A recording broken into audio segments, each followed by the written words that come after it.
Welcome on this glorious and amazing day, recording from Broward Park in Brooklyn.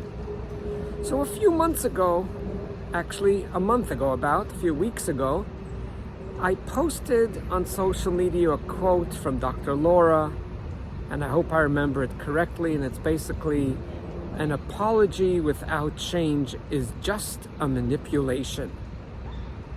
And when I did post it on Facebook, there was a little controversial of wonderful two people by the name of Rivki and Stella. And one says, no, it's not a manipulation. People don't mean to hurt others, and it takes time to change. And when they say sorry, they mean it, and it's not a manipulation in any way. And someone else argued and said, no, it is. There's no justification, and a person needs to change. And there was very strong contrary opinions, and I promised that in their honor I will make this clip, and here I am. I'm making this clip. So I thought about it, and I thought about it, and this is what I came up with. Within manipulation, there's many types of manipulation. If you go online and say how many types of manipulation, you're going to have answers of 5, 10, 15, 25. For this conversation, I will divide manipulation into two sorts of manipulation, and within each sort you could have 20 or 30 or even more. One of them is a bold and open and straightforward manipulation / blackmailing. Then there's another category of manipulation, and the other category of manipulation is invisible. It's hiding, you cannot see it, and it's not tangible.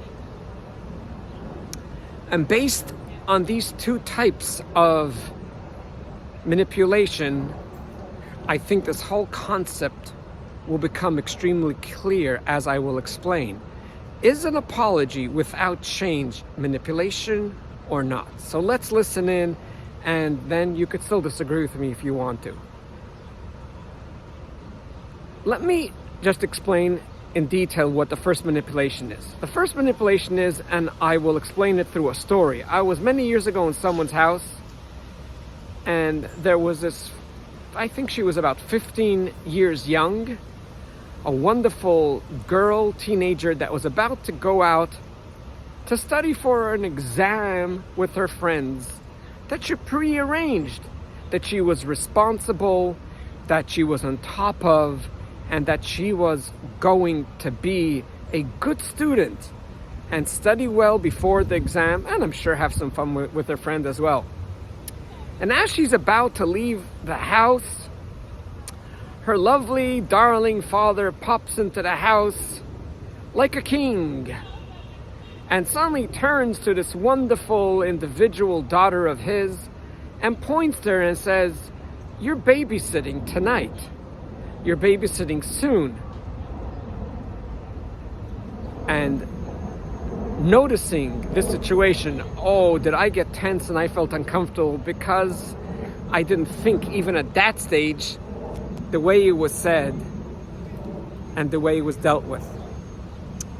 So this 15-year-old daughter responds to her father with tears and says, "Daddy, I'm so sorry." Very respectful, by the way. And said, "I have a big exam. I already prearranged everything with my friend, and I'm going out soon to actually study for the exam." And the father then continued to argue with his power of age and with his power of being a father. "I'm very sorry," didn't even respond to what his darling daughter said, and said blah, blah, blah. And she again began to cry this time and says, "But I don't understand, it's unfair." And she is right, it is unfair. You want to have 10 kids, my dear dad, but don't ask us to be responsible to look after our own little siblings. Of course we will help.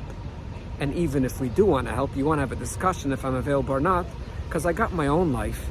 And part of my life at this point in my life is to study, be responsible, take care of my school.